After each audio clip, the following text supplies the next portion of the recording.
नमस्कार, आप देख रहे हैं आरएनआई न्यूज। मैं हूं आपके साथ गुफरान खान। राष्ट्रपति चुनाव का शंखनाद निर्वाचन आयोग ने कर दिया है। देश के नए राष्ट्रपति का चुनाव 18 जुलाई को होगा, जिसमें 4,809 वोट डाले जाएंगे। जरूरी होने पर 21 जुलाई को मतों की गिनती की जाएगी। दिल्ली के विज्ञान भवन में मीडिया से बात करते हुए चुनाव आयोग ने तारीखों का ऐलान किया। राष्ट्रपति चुनाव आम चुनाव से कितना अलग होता है, कौन राष्ट्रपति चुनाव लड़ सकता है, इस चुनाव में कौन वोट डाल सकता है, क्या अलग अलग वोटर के वोट की वैल्यू भी अलग अलग होती है, वोट की वैल्यू तय कैसे होती है, तो चलिए इन्हीं सभी मुद्दों पर बात करते हैं।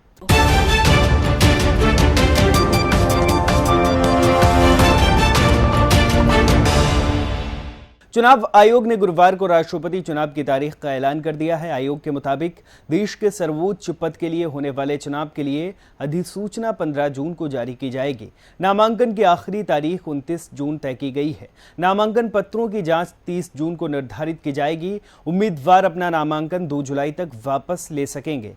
वहीं राष्ट्रपति का चुनाव 18 जुलाई को होगा, जिसके नतीजे 3 दिन बाद यानी 21 जुलाई को आएंगे। मौजूदा राष्ट्रपति रामनाथ कोविंद का कार्यकाल 24 जुलाई को समाप्त हो रहा है और नए राष्ट्रपति को 25 जुलाई तक शपथ लेनी है। ऐसे में यह जरूरी था कि नए राष्ट्रपति का चुनाव 24 जुलाई तक हो जाए। चुनाव आयोग ने तारीखों का ऐलान करते हुए इस बात का ध्यान रखा है। बता दें कि 2017 में 17 जुलाई को राष्ट्रपति पद का चुनाव हुआ था, जिसमें रामनाथ कोविंद को चुना गया था। तब एनडीए के कैंडिडेट रहे रामनाथ कोविंद को करीब 65% मत हासिल हुए थे। इस बार भी एनडीए आसानी से जीतने की स्थिति में है। हालांकि अब तक सरकार या फिर विपक्ष की ओर से कैंडिडेट का ऐलान नहीं हुआ है। 25 जुलाई को ही क्यों शपथ लेते हैं नए राष्ट्रपति? हर 5 साल पर 25 जुलाई को देश को नया राष्ट्रपति मिलता है। यह सिलसिला 1977 से चला आ रहा है। उस वक्त के राष्ट्रपति फखरुद्दीन अली अहमद का कार्यकाल के दौरान फरवरी 1977 में निधन हो गया था। राष्ट्रपति के निधन के बाद उपराष्ट्रपति बीडी जत्ती कार्यवाहक राष्ट्रपति बने। नए राष्ट्रपति की चुनाव प्रक्रिया पूरी होने के बाद नीलम संजीव रेड्डी 25 जुलाई 1977 को राष्ट्रपति बने। इसके बाद से ही हर 5 साल पर 25 जुलाई को राष्ट्रपति चुने जाते हैं। राष्ट्रपति चुनाव में वोट कौन डालता है? राष्ट्रपति चुनाव में लोकसभा, राज्यसभा के सभी सांसद और सभी राज्यों के विधायक वोट डालते हैं। इन सभी के वोट की अहमियत यानी वैल्यू अलग अलग होती है। यहां तक कि अलग अलग राज्य के विधायक वोट की वैल्यू भी अलग अलग होती है। एक सांसद के वोट की वैल्यू 708 होती है। वही विधायकों के वोट की वैल्यू उस समय की आबादी और सीटों की संख्या पर निर्भर होती है। वोट डालने की प्रक्रिया भी आम चुनाव जैसी नहीं होती। वोटर्स को चुनाव आयोग की ओर से एक विशेष पेन दिया जाता है। उसी पेन से उम्मीदवारों के आगे वोटरों को नंबर लिखने होते हैं। ये नंबर उसी सबसे पसंदीदा उम्मीदवार के नाम के आगे डालना होता है।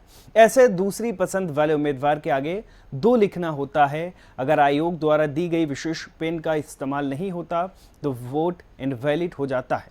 सांसदों के वोट की क्या होगी वैल्यू? राज्यसभा के 245 में से 233 सांसद राष्ट्रपति चुनाव में वोट डालेंगे। लोकसभा में 543 सांसद वोट डालते हैं। राज्यसभा और लोकसभा सदस्यों के एक वोट की कीमत 708 होती है।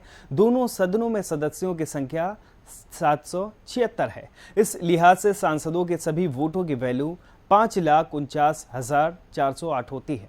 अब अगर विधानसभा सदस्यों और सांसदों के वोटों की कुल वैल्यू देखें तो ये 10,98,903 हो जाती है। मतलब राष्ट्रपति चुनाव में इतने वैल्यू वाले वोट पड़ेंगे। फिलहाल आरएनआई के आज के वीडियो में बस इतना ही। ऐसे ही तमाम खबरों के लिए बने रहिए आरएनआई न्यूज के साथ। हमारे चैनल को लाइक करें, सब्सक्राइब करें, बेल आइकन को जरूर दबाएं और वीडियो को ज्यादा से ज्यादा शेयर करें।